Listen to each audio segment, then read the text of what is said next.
हम एक्सरसाइज देखो बच्चों, हम एक्सरसाइज 3.3 का थर्ड का फोर्थ पार्ट कर रहे हैं। ठीक है, देखो क्या कहता है फोर्थ पार्ट। एक नगर में टैक्सी के भाड़े में एक नियत भाड़े के अतिरिक्त चली गई दूरी पर भाड़ा सम्मिलित किया जाता है। ठीक है, तो टैक्सी क्या कहता है कि एक नगर में टैक्सी के लिए, मतलब जब आप टैक्सी में बैठते हैं तो कुछ तो नियत भाड़ा है, इसके अलावा जितनी किलोमीटर वो चलेगी गाड़ी उसके हिसाब से भाड़ा अलग लगेगा। ठीक है, तो यहाँ पे दो तरीके का भाड़ा है। एक तो क्या है बच्चों नियत भाड़ा, और एक क्या है पर किलोमीटर के हिसाब से भाड़ा। उसके बाद हमें कहता है 10 किलोमीटर की दूरी के लिए भाड़ा 105 रुपये है, 15 किलोमीटर की दूरी के लिए भाड़ा 155 रुपये है। फिर हमें नियत भाड़ा और प्रति किलोमीटर भाड़ा निकालना है। और ये भी पूछा गया है कि एक व्यक्ति को अगर मान लो 25 किलोमीटर जाना होता तो उसे कितना भाड़ा देना पड़ेगा। ठीक है, तो हमें देखो कैसे करेंगे। सबसे पहले आपका क्या मानेंगे, माना नियत भाड़ा। जो नियत भाड़ा है वो तो फिक्स है, वो फिक्स हो गया ना। ये भाड़ा आपका क्या मान लेते हैं, x रुपये मान लेते हैं। ठीक है, फिर प्रति किलोमीटर भाड़ा, फिर क्या मानेंगे प्रति किलोमीटर भाड़ा, वो क्या है y रुपीज। ठीक है, आप इसमें दो केस बनाओगे। पहला केस देखो क्या बनता है। पहले केस में हमारे पास जो दूरी है वो दूरी हमें कितनी देर की है बच्चों, 10 किलोमीटर। ठीक है, और इसमें जो भाड़ा है वो हमें कितना दे रखा है, 105 रुपये। तो इसके हिसाब से इक्वेशन बनाओ। देखो पहले देखो आपको पता है कि x तो लेगा, वो कहता नियत भाड़ा, ये तो फिक्स है, आपको बैठोगे तो देना पड़ेगा। अब 1 किलोमीटर के आप y रुपीज दे के आते हो, और जाना कितना है उसने 10 किलोमीटर, तो 10 किलोमीटर के कितने बचेंगे 10y। क्या बचेंगे 10y, और सामने कितना रख देंगे आपका 105 रुपये।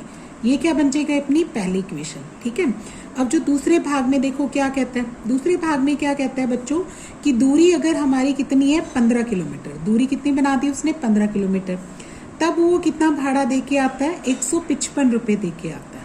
ठीक है, तब इक्वेशन बनाओ, x नियत भाड़ा है और प्लस 15 जो क्या कहते हैं 15 किलोमीटर का कितना बन जाएगा 15y, तो 15y यहाँ रख दो, और टोटल कितना हो जाएगा 155, है ना, दे रखा उसने। और ये क्या बन जाएगी अपनी सेकंड इक्वेशन। अब सब्स्टिट्यूशन मेथड यानी प्रतिस्थापन विधि का प्रयोग करना है। प्रतिस्थापन विधि में क्या होता है, एक में से x या y की वैल्यू निकालते हैं और दूसरे में पुट करते हैं, या इसमें से निकालो इसमें पुट करो। ठीक है, तो समीकरण 2 से मांगते हैं, समीकरण 2 या 1 से निकालते हैं। चलो 1 से निकालते हैं। समीकरण 1 से x प्लस 10y बराबर क्या है बच्चों 105। यहाँ से x का मान कितना आ जाएगा 105 माइनस 10y। ठीक है, अब क्या लिखेंगे x का मान इसमें से निकाला ना, तो अब दूसरे में भरेंगे। ठीक है, x का मान समीकरण 2 में प्रतिस्थापित करने पर,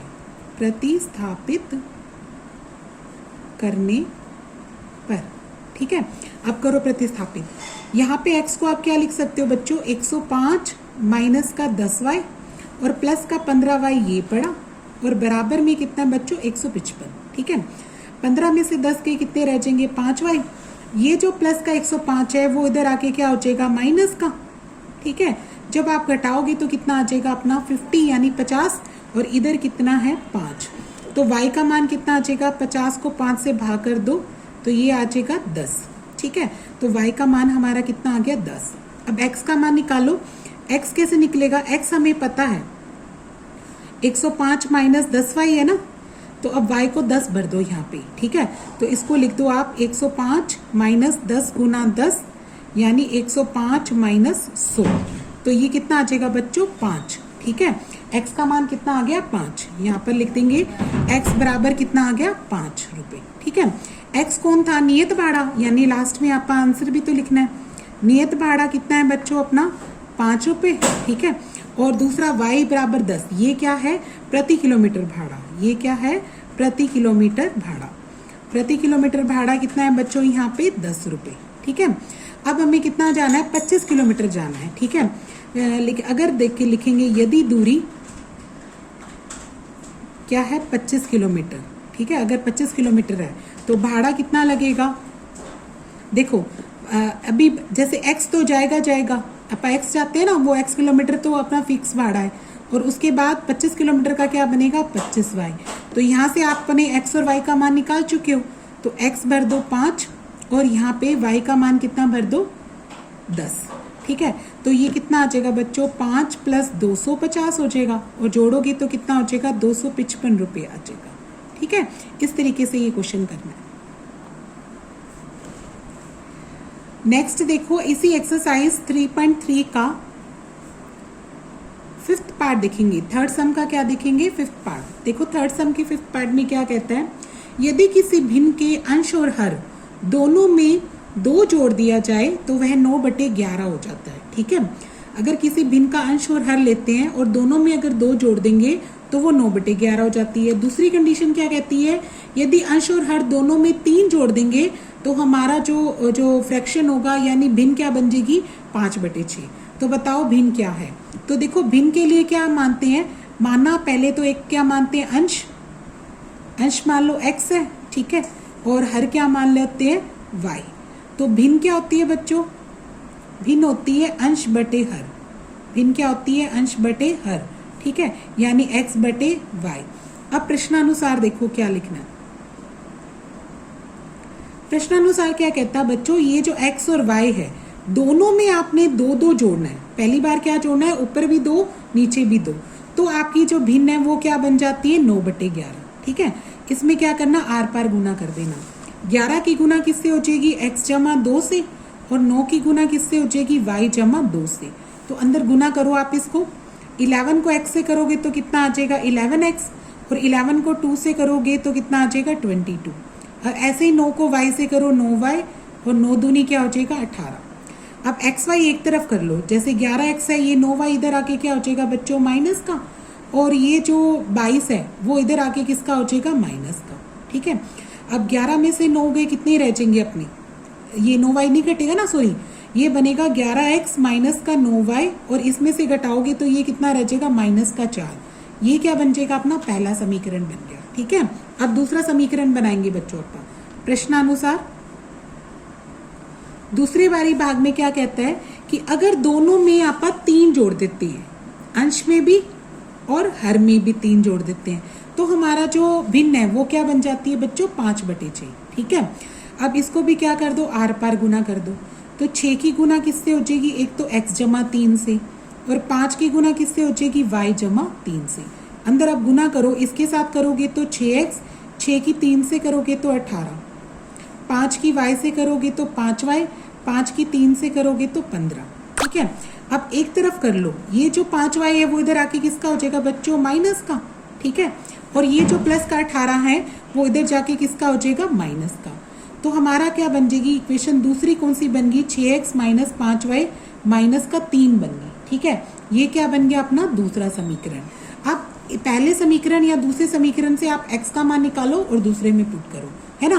आप जिससे चाहते हो उससे निकाल सकते हो। मान लो आप किससे निकालते हैं, दूसरे समीकरण से निकालते हैं, किसका x का मान निकाल रहे हैं। ठीक है, लिखेंगे समीकरण 2 से, यहाँ से 6x तो ये आ गया, ये 5y इधर आके क्या हो जाएगा बच्चों प्लस का। ठीक है, और x का मान कितना आ जाएगा -3 जमा 5y भाग में क्या आ जाएगा 6। ठीक है, अब आपने इस मान को किस में पुट करना है, किस में प्रतिस्थापित करना है, पहले में, क्योंकि आपने दूसरे समीकरण से निकाला ना, तो अब किस में प्रतिस्थापित करोगे पहले समीकरण में। ठीक है, तो लिखेंगे x का मान -3 जमा 5y बराबर 6 समीकरण 1 में प्रतिस्थापित करने पर।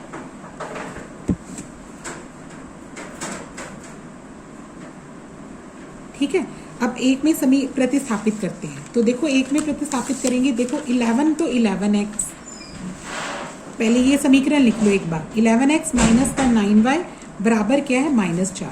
हमने इस x को क्या लिखना है बच्चों ये वाला। ठीक है, 11 तो 11 हो जाएगा, x को कितना लिखेंगे 3 जमा 5y भाग में क्या लिखेंगे 6, और माइनस का 9y और बराबर क्या आएगा -4। अब इसमें यहाँ पर क्या करेंगे हम लघुत्तम लेंगे। ठीक है, तो 6 हमारा क्या बन गया लघुत्तम बन गया। 6 से भाग करोगे तो यही रह जाएगी ना, यानी आपको 11 को अंदर गुना करना है, तो 11 की 3 से गुना कितनी आ जाएगी -33, और 11 की 5 से गुना कितनी आ जाएगी बच्चों 55y। ठीक है, अब इसके नीचे लिख दो 1 को जब 6 से भाग करोगे तो 6 को 6 नी में कितना बन गया 54, 54y बन जाएगा, और यहाँ पे क्या है -4। अब 55 में से 54y क्या करो, माइनस कर दो। 55 में से 54y रह गया तो क्या घट के क्या आ गया, y, और माइनस का क्या चल रहा है अपना 33, ये वाला माइनस का 33। ये जो नीचे का 6 है वो उधर जाके क्या हो जाएगा, गुना हो जाएगा। -4 की गुना किससे हो जाएगी, 6 से।